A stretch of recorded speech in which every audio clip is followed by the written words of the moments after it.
¡Hala, protestantes! ¿Se acuerdan de esto? Hoy preguntaremos cómo podemos contextualizar bien la palabra de Dios para no caer en tergiversaciones.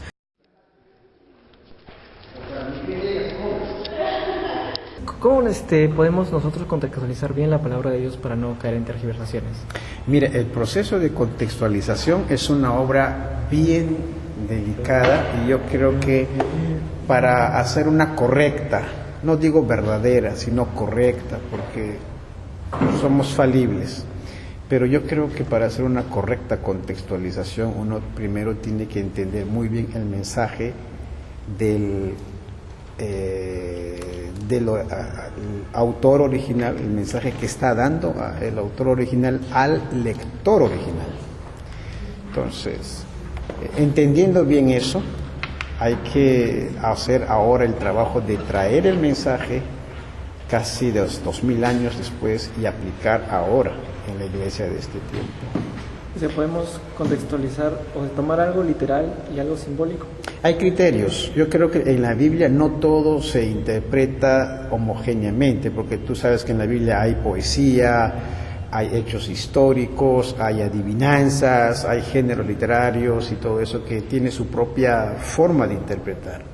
Entonces, yo creo que al momento de contextualizar, primero hay que entender muy bien el mensaje original.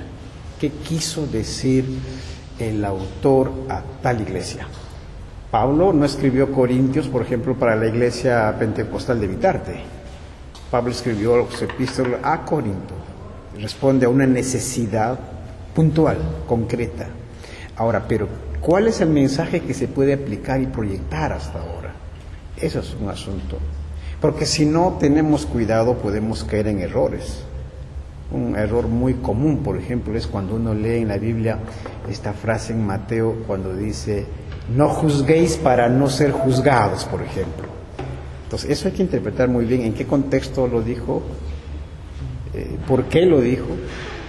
En realidad está diciendo que no debemos evaluar o juzgar a las personas o qué hay, ¿no? Entonces, todo eso nos ayuda un poco a entender al momento de contextualizar. Claro. Si no, vamos a terminar prohibiendo el uso de pantalones a las mujeres, cuando en el Antiguo Testamento ni en el Nuevo Testamento hay pantalones. Entonces, hay cuestiones que hay que tomar muy en cuenta, ¿no? Está bien, profesor. Gracias, profesor Francisco Vergara. Mi pregunta para ustedes es, ¿cómo una persona puede contextualizar bien la palabra de Dios para no caer en tergiversaciones? Bueno, lo primero que tiene que hacerse es hacer un análisis exhaustivo y bien minucioso, detallado de lo que dice el texto bíblico, entendiéndolo originalmente en su contexto, y luego ver qué cosas son similares y cuáles son las diferencias también entre el contexto original del texto bíblico y nuestro contexto hoy. ¿Para qué? Para poder sacar las equivalencias, porque podríamos estar en una situación en la que no hay nada que se le parezca y sin embargo sacamos conclusiones absurdas, ¿no?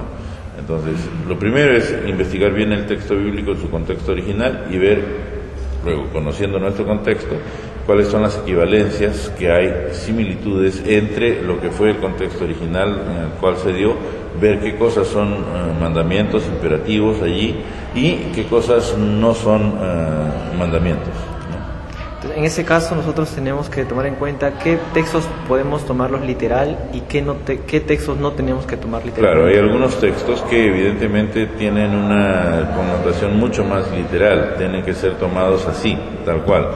Otros tienen que ser adaptados. Ahora, cuando digo que tienen que ser tomados literal, tampoco tiene que ser la literalidad absoluta, ¿no? O sea, tienes que tener el proceso de adaptación y contextualización. Por ejemplo, si tú tienes el mandamiento de honra a tu padre y a tu madre, es un mandamiento y tendrías que cumplirlo porque es un mandamiento. Ok, ¿lo tienes que cumplir? Sí. Dependerá de... Tus padres te ordenan que hagas algo que no es correcto, te ordenan delinquir, hay casos, ¿no es cierto? Entonces, muy bien, no necesariamente, aún siendo un mandato, tú tienes que cumplirlo a pie juntillas. Tú tienes que ver si lo que se te está ordenando, lo que se te está diciendo, tiene algún asidero y es o se condice con el resto de la escritura.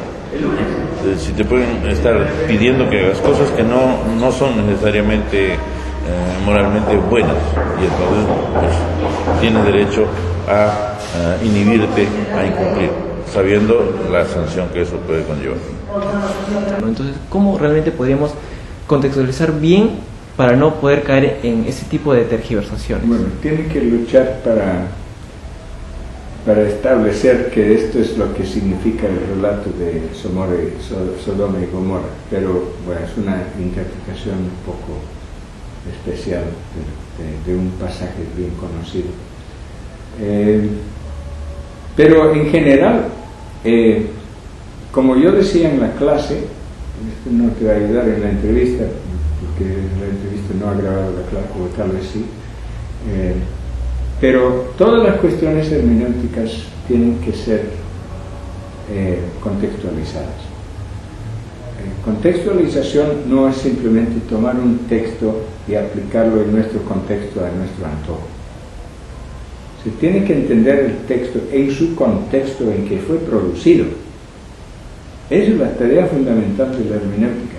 Una vez que entendemos el texto, de dónde vino, qué significó en su cultura original, cuál fue la intención del autor de ese texto, qué significan las palabras que estamos mirando en el contexto literario del escrito total, cómo lo usaba la publicación original de eso, si podemos acercarnos a eso. Eso nos da el significado, ¿no?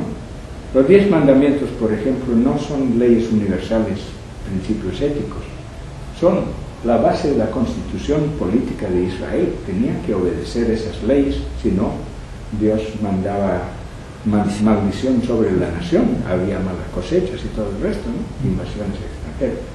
O sea, eso hay que entender bien. Entonces, 10 mandamientos vienen de un contexto histórico. Luego son conservados porque es palabra de Dios, pero se vuelven a aplicar y se convierten en principios éticos y morales permanentes, que son todavía vigentes para todos los que temen a Dios, porque eso fue revelación de Dios, es palabra de Dios. Dios no ha cambiado. No es que alguna vez ya permitía el adulterio y ahora ya no, o al revés, ¿no? Sí. O promovía el asesinato y ahora ya no. No es así. Dios es Dios siempre. Y si Dios ha prohibido alguna cosa alguna vez es por alguna razón, y si es una situación que se repite, pues sigue prohibido, ¿no? Claro, ¿no? Es cierto. Entonces, los 10 mandamientos son una expresión localizado, temporal, limitado a un pueblo específico en el remoto pasado, pero tiene valor universal porque es revelación divina a un sector de la humanidad. De ese sector lo conservó y lo ha servido de base de difusión de eso al resto de la humanidad. O sea, sigue vigente, ¿no? Claro, sí. Pero elementos en detalle, por ejemplo, la Pascua, como se celebraba en el desierto, matando un cordero, separando la sangre. Es una buena pregunta si la Pascua siempre fue celebrado después del Éxodo, poniendo sangre en el dintel o en los postes de la casa. Yo creo que no. ¿Qué es lo que se celebraba? Se hacía la comida del cordero, pero ya no el rito de exhibir la sangre, porque ese rito de exhibir la sangre era particular a la ocasión e inicio de la Pascua. Luego la comida se repite, los panes sin levadura se repiten, ya hay cambio. Jesús está celebrando la Pascua en la noche que va a la cruz y lo convierte en Santa Cena. Ahora ya no comemos cordero, sino comemos pan, pero es continuidad, ha ido cambiando. Hay continuidad, pero hay cambio. Y los contextos históricos son importantes para entender por qué esos cambios, ¿no? Y luego tenemos nosotros el problema de aterrizar esos textos en nuestra realidad y preguntar, y mi primera pregunta sería, ¿este texto tiene o no un mensaje para nosotros. Y luego, entonces, ¿cuál sería ese mensaje? Dado que en su contexto original tenía este mensaje para esa gente, ¿no? En una cáscara de nueces es el problema de la hermenéutica. Muchas gracias.